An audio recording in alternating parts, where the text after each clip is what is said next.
Dans cette émission, nous prenons la direction des Vosges à la découverte des chrétiens du diocèse de Saint-Dié, de leur évêque, Monseigneur Jean-Paul Mathieu. Ce sera pour nous l'occasion de parler de la présence des chrétiens en zone rurale, comment maintenir une présence de l'Église alors qu'on le sait, le nombre de prêtres diminue. Et puis à travers un reportage, nous revivrons également l'ordination épiscopale de Monseigneur Mathieu. En janvier 2006, Monseigneur Jean-Paul Mathieu, notre invité. Bonjour Monseigneur. Bonjour. Merci beaucoup d'être parmi nous, l'un des seuls évêques français originaires de son propre diocèse.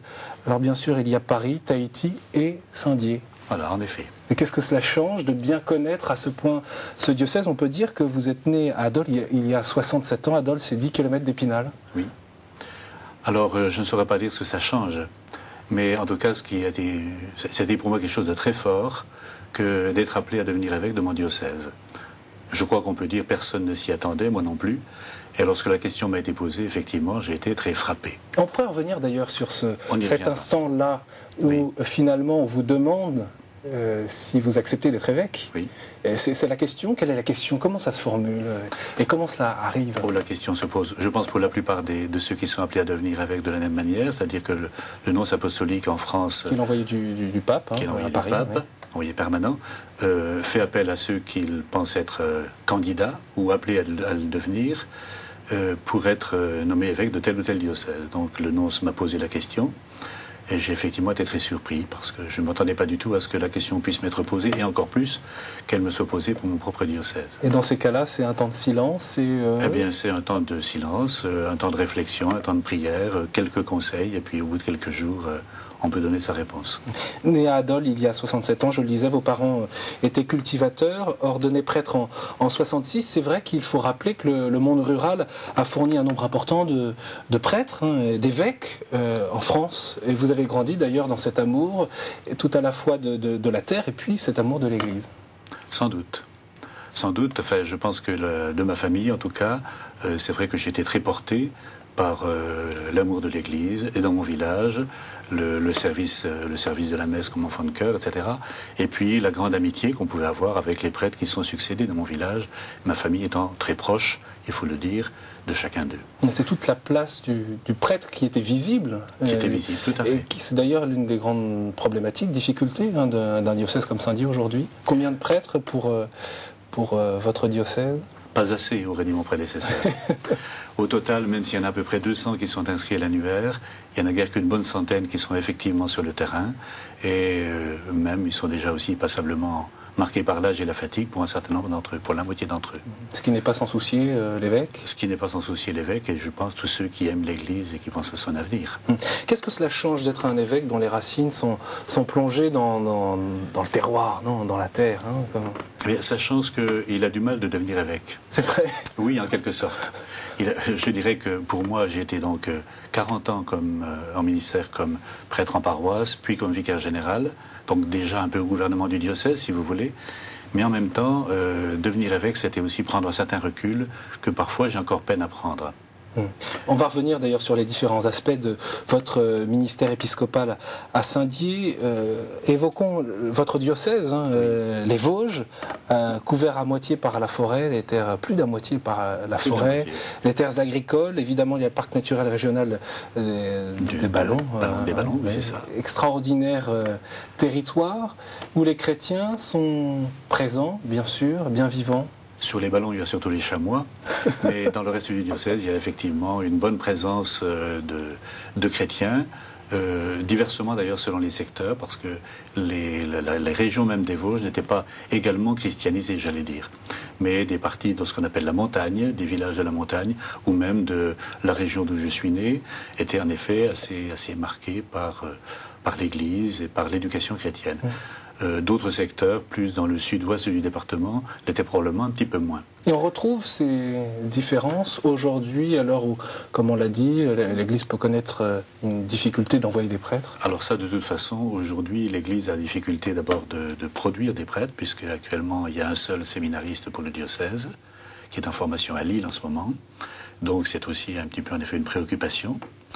Un seul séminariste pour le diocèse pour les années à venir, donc on espère bien sûr et on prie beaucoup pour que d'autres aujourd'hui puissent s'y éveiller, mais c'est vrai que ça pose quand même une grande question d'avenir. Alors du coup, ça nous oblige effectivement par rapport à tout ce territoire notamment de l'Ouest, qui était très rural, avec des petits villages, des églises dans presque tous les villages, ça pose la question de l'organisation même de l'Église.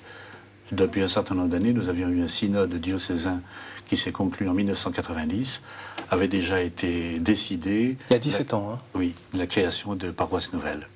Donc on a à ce moment-là beaucoup travaillé dans les années 90 pour dessiner ces paroisses nouvelles. Il y a eu énormément de concertations, de rencontres avec les chrétiens, mais aussi avec le monde des élus. Et on a défini une 50aine de paroisses sur l'ensemble du diocèse. Donc moins de paroisses, oui. Plus de clochers par paroisse. Oh oui, beaucoup, jusque presque 49 clochers pour une des paroisses autour de Vittel, qui est bien connue. Il y a rien moins que 49 clochers. On sait que la France est nostalgique de ces villages organisés autour de l'église, avec son clocher, ses fêtes rythmées par les saisons. Les campagnes demeurent-elles pour vous réellement aujourd'hui des lieux de convivialité, donc de grande solidarité, ou est-ce que c'est un mythe ? Alors je crois en tout cas que bon nombre de villageois, et je pense en particulier au monde des élus, bon nombre de villageois, je pense, sont très soucieux de la vitalité de leur village et de la mise en valeur de ce qui peut être mis en valeur, et notamment, justement, l'église au milieu du village. Et ça a été une politique de beaucoup de maires, soutenue par le Conseil général des Vosges, qu'on peut remercier très fortement, que d'avoir justement remis en valeur et remis au propre nombre d'églises. Mais c'est vrai que la difficulté reste aujourd'hui de leur utilité, de leur service et de la manière dont les chrétiens aujourd'hui font vivre aussi leur communauté à travers leurs églises. Monseigneur Mathieu, je voudrais que l'on revienne sur un événement qui a marqué Épinal, c'est le Festival de la Solidarité Internationale, festival organisé par les mouvements d'action catholique, par le CCFD, le Secours catholique également. Oui. C'était le 21 avril dernier. On regarde ce reportage. D'ici à la base, c'est une première sur Épinal, un festival de la solidarité internationale qui se déroulait ce samedi au Centre des Congrès. Face aux enjeux d'une économie et d'une société mondialisée, plusieurs associations et collectifs emmenés par le CCFD, le Comité catholique contre la faim et pour le développement, ont organisé ce rendez-vous du dialogue et de la rencontre. Tous les publics de 7 à 77 ans peuvent devenir des acteurs de la solidarité et les jeunes étaient particulièrement nombreux ce samedi.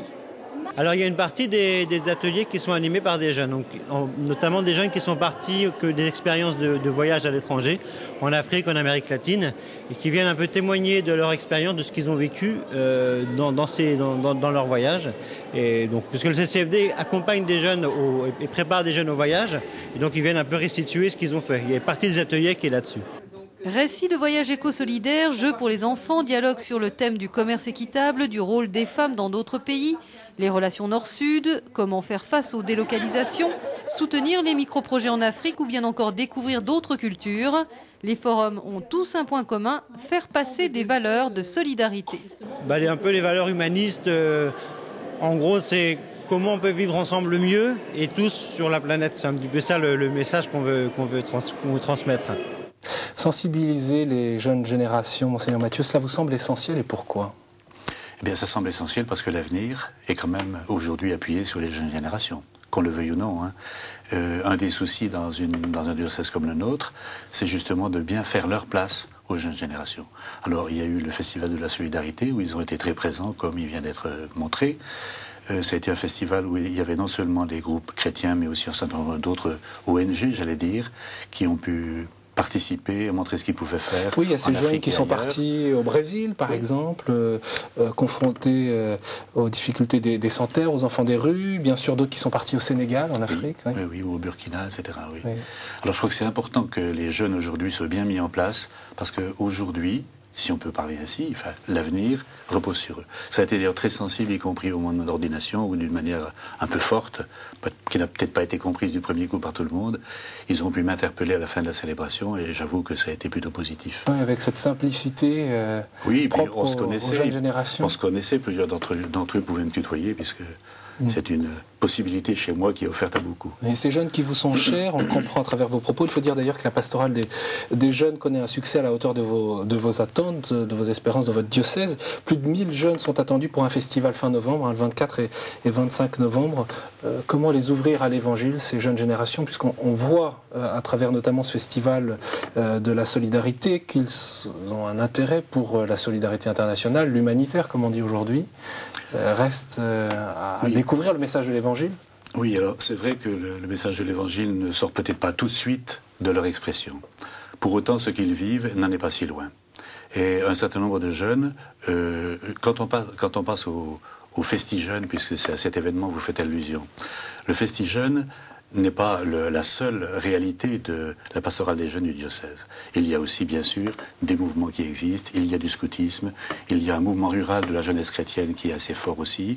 Il y a aussi des jeunes qui participent à la JOC et d'autres encore.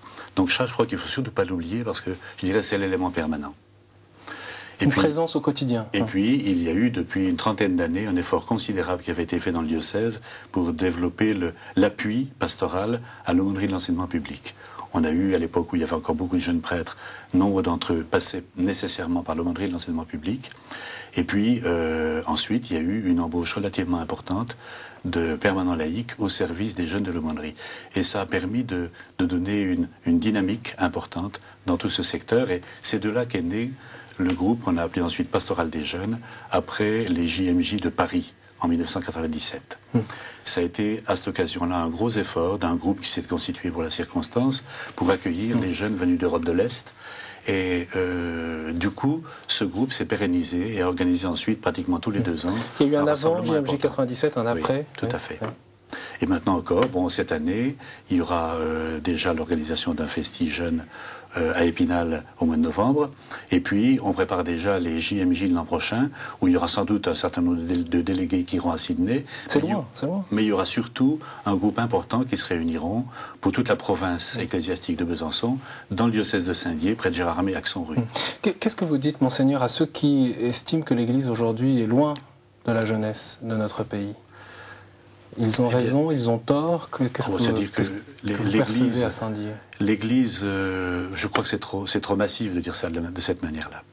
Parce qu'aujourd'hui, des jeunes, moi j'en vois, d'une part dans ce groupe qu'on a évoqué à l'instant, j'en vois tous les ans aussi lors des confirmations. Ils sont évidemment pas majoritaires, il faut être très clair là-dessus, mais ceux qui le sont, ceux qui sont participants, sont partie prenante de manière très sérieuse.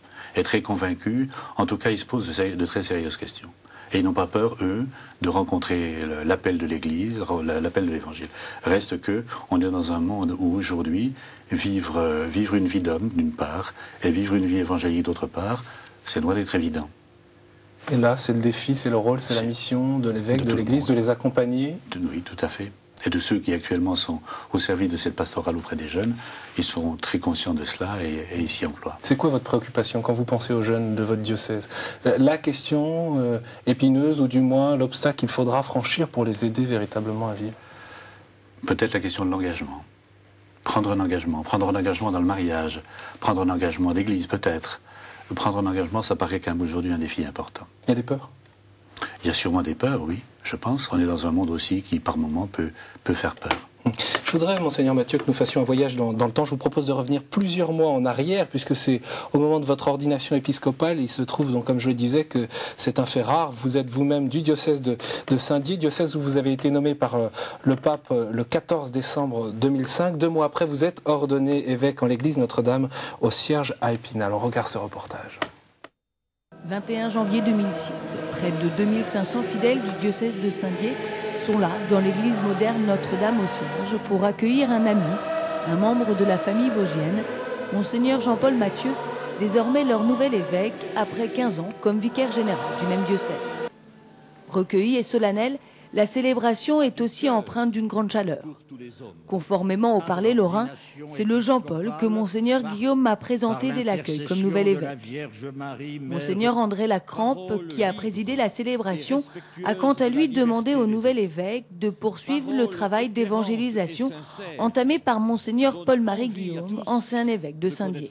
Cher Jean-Paul, te voilà embarqué avec le Christ vers des horizons nouveaux. Tu t'es décidé à répondre à ce nouvel appel.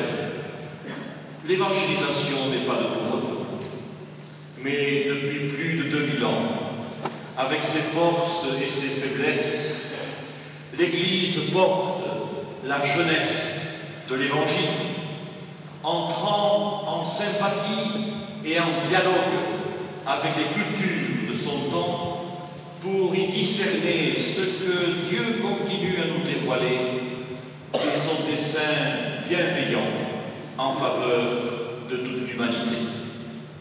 Marche avec confiance. Le Christ nous précède. Les forces vives du diocèse aideront comme il se doit leur nouvel évêque dans sa pastorale. D'ailleurs, ces forces vives étaient au rendez-vous. 140 choristes, 50 enfants de chœur et plus de 100 bénévoles. Par ailleurs, après le rituel de l'ordination, des représentants de laïcs et de religieux lui ont adressé leur reconnaissance, mais aussi et avant tout leur confiance. Même si Monseigneur Jean-Paul Mathieu a été pendant 25 ans le bras droit de son prédécesseur lui donne l'atout d'être connu, cela peut aussi être une gêne.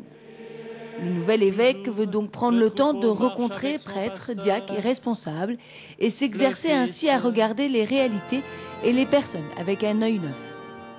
Presque 2 ans maintenant, cette ordination épiscopale. Vous regardez ces images avec un œil neuf, avec du recul.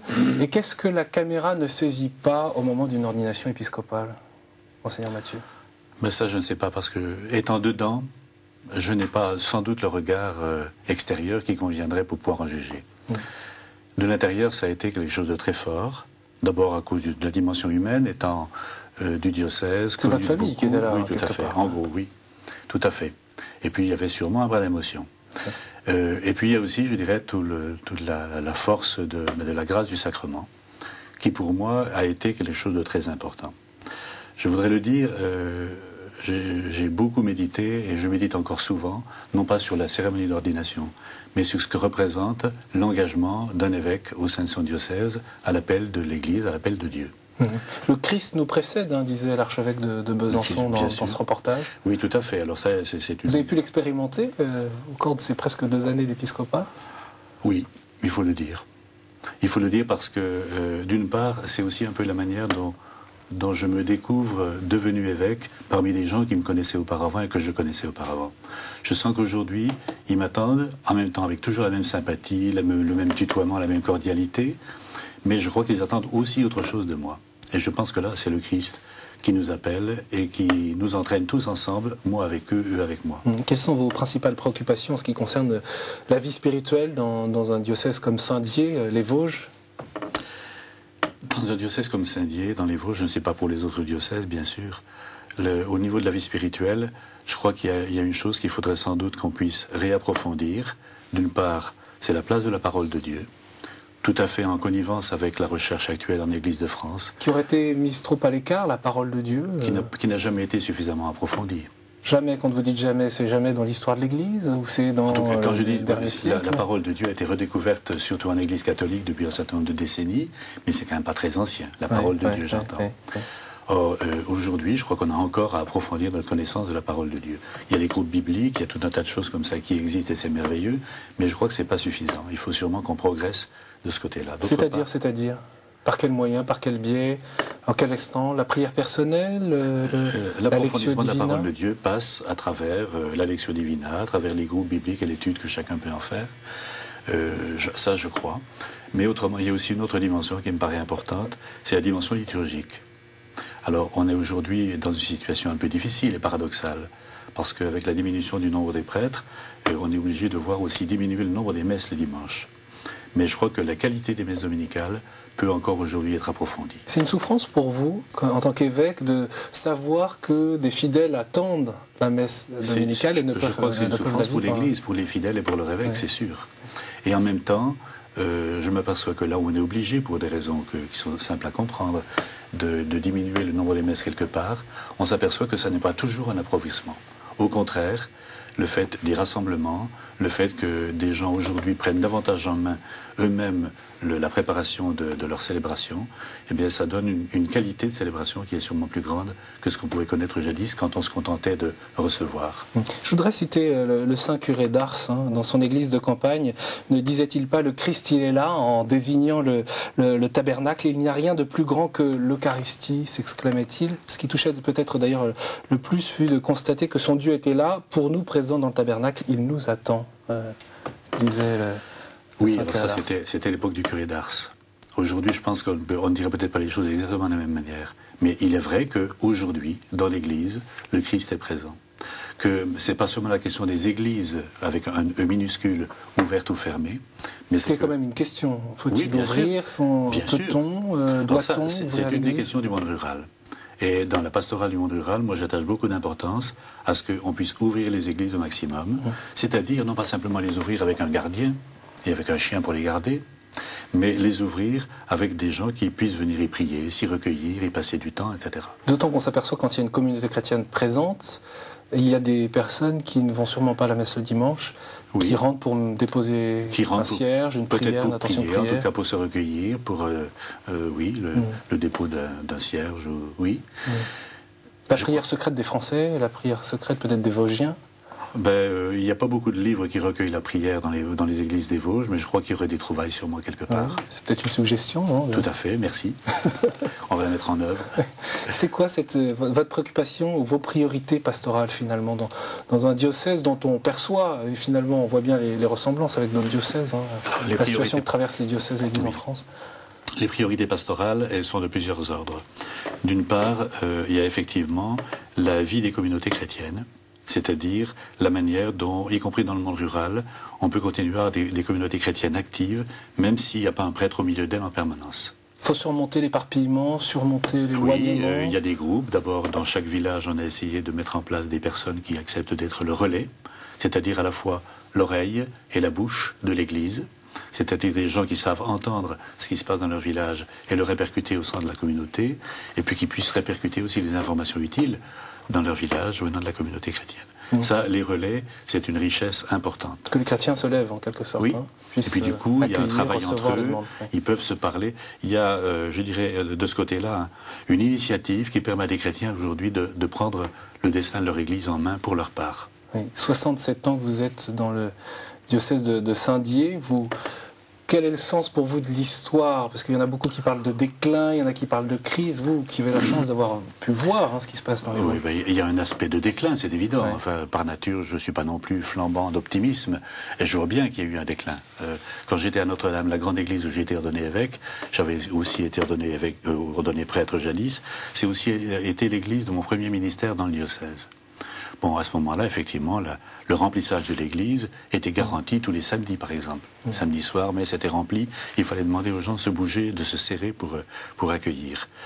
Aujourd'hui, effectivement, de ce côté-là, il y a eu une érosion qui est claire.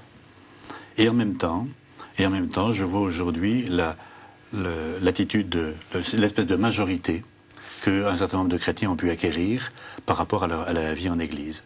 Que ce soit, j'ai parlé des relais, que ce soit les conseillers pastoraux, que ce soit les équipes pastorales, ça je crois qu'il faut beaucoup compter là-dessus. Et en même temps, l'autre défi, c'est de bien repréciser autant qu'on pourra le faire, le rôle du prêtre, le rôle du ministère du prêtre, parce que c'est un nouveau mode de ministère en définitive. Il ne s'agit plus pour le prêtre d'être dans son presbytère, s'occupant de ses paroissiens, puis aussi de son jardin, de ses abeilles, etc. Il s'agit aussi pour le prêtre d'être probablement plus disponible, sans doute à une autre échelle, dans un rôle d'éveilleur, et d'accompagnateur. Il faut dire, c'est important. Monseigneur Mathieu, qu'il y a un livre de chevet qui est important pour vous, Lettres au pape, publié chez l'Harmattan. C'est signé Antonio Ferrara Gomes, l'évêque de Porto. Oui, l'Harmattan n'est pas habitué à publier des rôles de père de l'Église. Ça n'est pas un document de père de l'Église. Mais pourquoi ce livre vous est cher? Il a une histoire. Quand je suis devenu évêque, venait de paraître l'exhortation apostolique post-synodale, donc signée par Jean-Paul II sur le rôle des évêques. Pastores Gregis, ça a été un livre de chevet pendant un certain temps. Ensuite, on a retrouvé l'essentiel de ce document dans le directoire pour les évêques, et je m'en suis fait aussi une bonne lecture. Et puis, sous les entrefaites, paraissait un livre de Monseigneur Doré, alors archevêque de Strasbourg, qui racontait un peu son parcours, et en particulier son parcours d'archevêque de Strasbourg. Dans un contexte différent, lui est un grand évêque théologien, et dans un contexte de diocèse concordataire, l'important diocèse de Strasbourg. Et puis par hasard, je suis tombé sur ces lettres au pape d'un évêque donc du Portugal, de Porto, Monseigneur Gomes. Et on voit la liberté d'entreprendre pour la mission, l'annonce de l'Évangile, notamment à travers ces lettres. C'est surtout sa liberté de parole, un homme qui avait d'abord une très grande pointure intellectuelle, une énorme culture, un homme qui n'avait pas hésité aussi à dire un peu son franc-parler, y compris dans l'État du Portugal de l'époque, et qui lui a valu 10 ans d'exil, juste au moment du concile d'ailleurs, il était en exil quand il était au concile. mais vraiment un homme qui a une parole de liberté, et ça m'a beaucoup apporté. Je me suis dit, un évêque n'est pas simplement un fonctionnaire, c'est aussi un homme qui doit avoir une parole libre. Lettres au pape, signé Antonio Ferreira Gomes, regard de l'évêque de Porto sur l'Église et sur l'histoire, publié chez l'Harmattan. Merci beaucoup, Monseigneur Jean-Paul Mathieu, jeune évêque depuis presque 2 ans maintenant. Merci d'être venu sur ce plateau. Notez ce rendez-vous pour les jeunes dans les Vosges, le Festi-Jeunes au centre des congrès d'Épinal. Vous retrouvez bien sûr l'actualité du diocèse de Saint-Dié sur internet, saint-deodate.cef.fr. Un grand merci. Nous nous retrouvons bien sûr la semaine prochaine. D'ici là, courage et à bientôt. Merci aussi, mais ça je crois que c'est urgent.